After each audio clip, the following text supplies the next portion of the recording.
ሊያንድሮ ትሮሳርድን ትላንትና በወጣው መረጃ ወደ ቤሺክታሽ ቱርክ ለመሸጥ አርሰናል ስምምነት ላይ መድረሱ መዘገቡ ይታወቃል። ከዓለም ዋንጫ በኋላ ይሄ ስምምነትም የወረቀት ስራዎችና ሌሎች የዝውውር ጉዳዮች የዝውውር ሂደቶች ሁሉ ተጠናቀው ትሮሳርድ ወደ ኢስታንቡሉ ክለብ ያመራል ተብሎ ይጠበቃል። 20 ሚሊዮን ዩሮ ዋጋ ተቆርጦለታል። ከነ አድሶኑ እንደ ሁኔታው ከሚከፈለው ጋር ከጨመረን 18 ሚሊዮን ዩሮ ነው ቀጥታ የሚከፈልበት። 2 ሚሊዮን ዩሮ ደግሞ ይጨመራል እዛ ሄዶ ከቀናው ማለት ነው።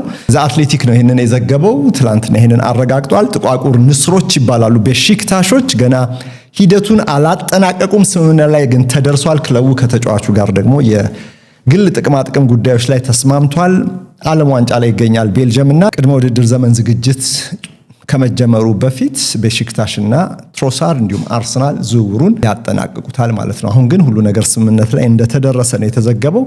ኒውዚላንድን 5-1 ሲያሸንፉ ቤልጅየሞች 2 ጎል ማስቆጠሩ ይታወቃል። ከሴኔጋል ጋርም ሴኔጋል የሚያስቆጭ ውጤት 2-0 እየመሩ በ8 ደቂቃ ውስጥ ነው አይደል 3 ጎል ተቆጥሮባቸው 3-2 የተሸነፉት። በዛ ጨዋታ ላይ ከ3ቱ ጎሎች በአሲስት ስሙን አኑሯል ትሮሳርድ። ከሁሉ በላይ ግን በአርሰናል በ2025-26 የውድድር ዘመን መድፈኞቹ ስኬታማ ሆነው እንዲያጠናቅቁ የራሳቸውን አሻራ ካሳረፉ ተጫዋቾች አንዱ ነው።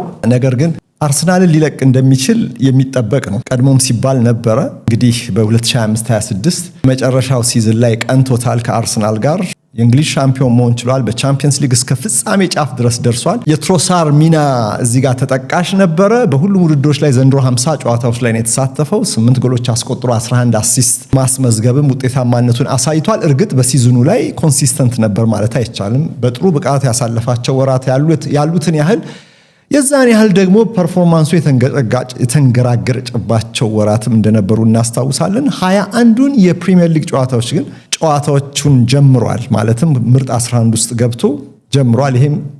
ይሄም የተሻለ ዲዩሬቢሊቲ ያሳየበት ሲዝን እንደሆነ ማሳያ ነው። እንግዲህ ከብራይተን በ27 ሚሊዮን ፓውንድ የተገዛው በጃንዋሪ 2023 እንደነበረ ቤልጂየማዊ ይታወቃል። በአርሰናል ደጋፊዎች ዘንድ ጥሩ ትዝታዎች ጥሎ ያልፋል ማለት ነው።